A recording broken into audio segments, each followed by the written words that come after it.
Hello, everyone. Today we're here with Brian Tanton, who is a senior teacher at Eagle House, Sutton. Here you have.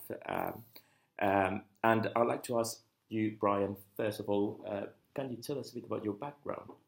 Sure, yeah, I've been in education about 17 years. I first worked in an SEBD school in Wandsworth with boys mainly, and I was employed there originally by the head to fill a gap in the staffing, and he thought basically gave me till Christmas.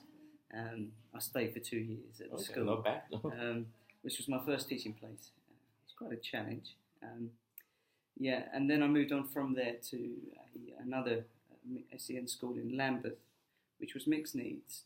I was there for about 10 years. In the last sort of 2 years while I was there, I spent some time working with students that had specific speech and language difficulties within the school, and set up a unit within the school to work with them, specifically dealing with their needs.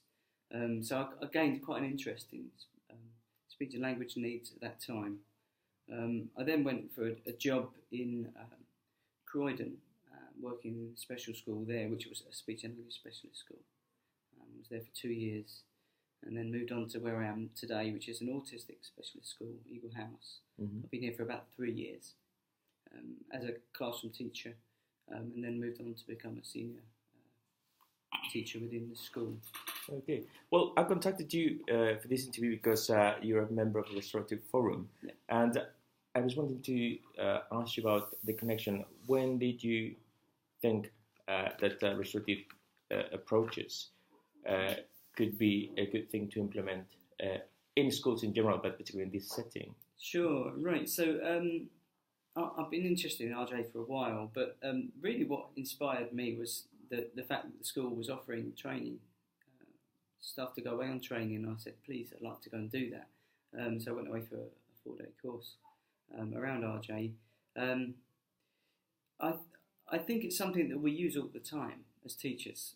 We're always seeking to use RJ, restorative justice, within our resolution of situations. But because we don't fully understand it, we don't have all the benefits through having, when we're trained, looking at it in a bit more depth and understanding what RJ is about, there's so much more that you can use and benefit from with the training. So there's a lot more depth to it rather than just resolving a situation there and then, which we tend to do as teachers all the time. But that's what I found very helpful, really. I mean, in the school we're in now, it's an autism specialist school. We look at the difficulties around social communication, social interaction, and social imagination. They're the three sort of triads of impairment that autistic people suffer with. We also use the ziggurat model, which is looking at the basic needs, working up towards the educational needs. That's called the ziggurat model? Ziggurat model, yes, that's right. So in a classroom situation, often we want students to be learning, but we often forget that there are issues underneath that we need to look at first. For example, is the child hungry? Are there issues, problems at home? Are there situations underlying their learning that we need to look at? So this model is basically looking at each individual student and then seeing what their needs are, going down to the very basic level to start with, to make sure outside the classroom as well. Yes, so that's all right. Services around. Yeah, because they all affect how the person's learning. We want them to learn, but if we haven't addressed the fundamental issues underneath, they won't be in a position where they can do any learning. So that's how the ziggurat model works. Yeah. Well, it's very, very interesting that you mentioned that it was the school that was offering to train people, because there's increasingly an increasing number of schools that do offer training, and they value restorative justice in this setting. Yeah. In fact, we were talking before about the fact that the Eagle House at the moment doesn't highlight it on their website that you're a restorative school. You equip kids to deal with conflict, if possible avoid conflict, but if there is conflict, to understand the mechanics of it and how to resolve conflict. Yeah. So Can you tell us a bit about what's going on at the moment in terms of restorative justice here in the school, the methodology and things like that? Because you mentioned before that this is a particularly difficult setting because of the special needs of the kids that you teach. Yeah, I mean, we use positive behaviour support, managing the behaviour within the school. So it's looking at encouraging the positive behaviour rather than focusing on the negative behaviour. And we also have to use a lot of visuals within the school. We use the pod system and encourage independent learning through the teach approach. So we have to work in a very different way than you would do in a mainstream school. And it does pose its challenges using restorative justice. We've got a good team of people in the school, the curriculum access team. So we've got speech and language therapists, occupational therapists, and assistant psychologists, which work with us and the students. But the biggest challenge, I think, for work using RJ within this school particularly, is the students understanding their influence on other people. So having empathy. Mm-hmm. It's not something that autistic students... It's not their strong point. No, definitely not their strong point. And that's something we have to work with much more here than you would do maybe in a mainstream setting, where you could quite easily draw out students' empathy in the situation. I suppose you could say in normal circumstances that you did this, and now Brian is feeling sad because you did it, and it's not fair on him, things like that. But how does it work in this environment? Do you have any way to explain how it would work? It works in the same way as you would with a student without autism, but the amount of effort you have to do in investigating and unpicking the events are far greater.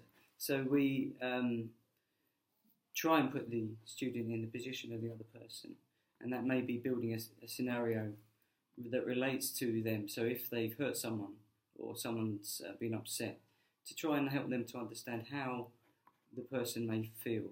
So building a situation around them and trying to put them in the situation and see how they would react in the situation, and then relate that to what's actually happened. So that's the very basic principle of do to others what you would like to be done to you. Yes. Do you think that autistic kids distinguish clearly between what's wrong and what's right? That's a real challenge.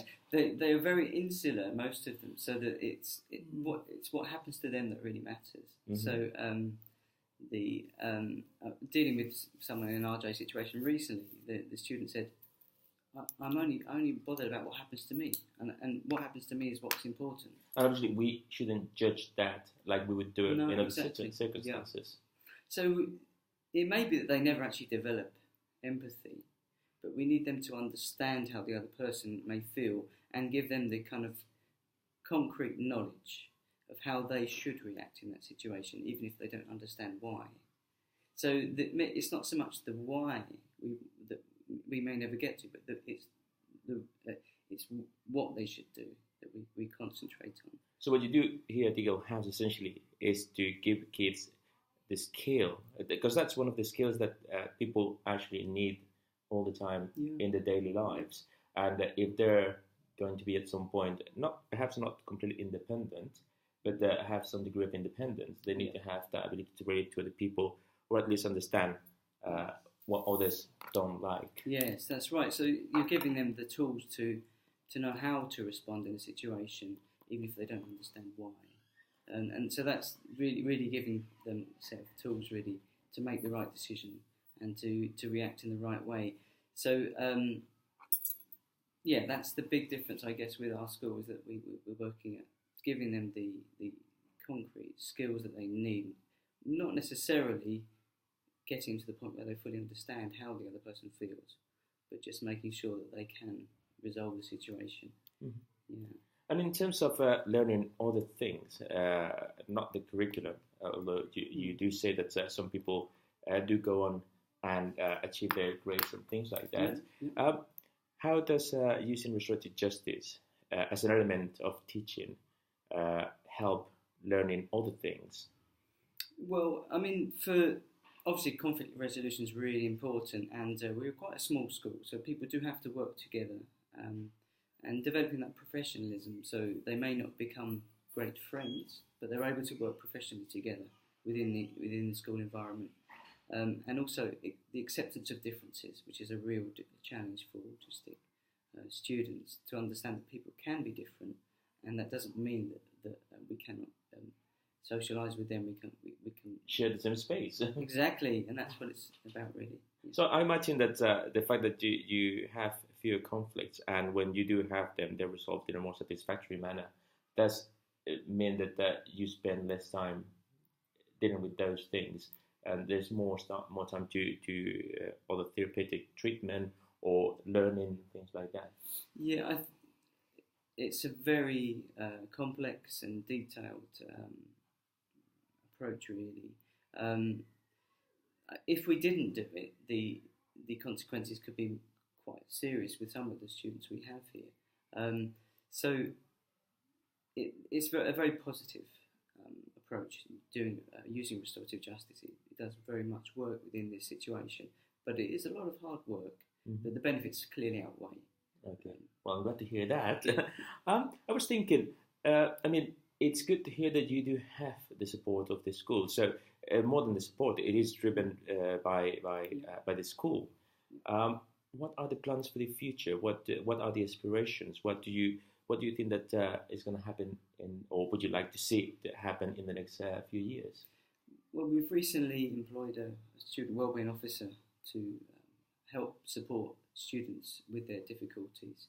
Mm-hmm. And as mentioned, the Ziggurat model is being brought into use within the school to basically make sure that the students have a happy, secure learning environment, and that they learn to get along with people within the school in an effective way, but also within society, be giving them the skills they will need to socialise and to be an active member of society, which is the long-term goal of the school. Mm-hmm. Oh, that's very good. Well, Brian, I think we have covered a lot of ground. To be honest, I am thrilled to know that you're using restorative justice in this setting. You did say that it was challenging. I completely believe that. And I wish you all the best in here. I hope that everything goes well. Like I commented before, Eagle House, it doesn't appear on their website yet, but they're a restorative school. They do use restorative justice to equip students with the skills and abilities that they need in normal life. So thank you very much for your time. Thank you.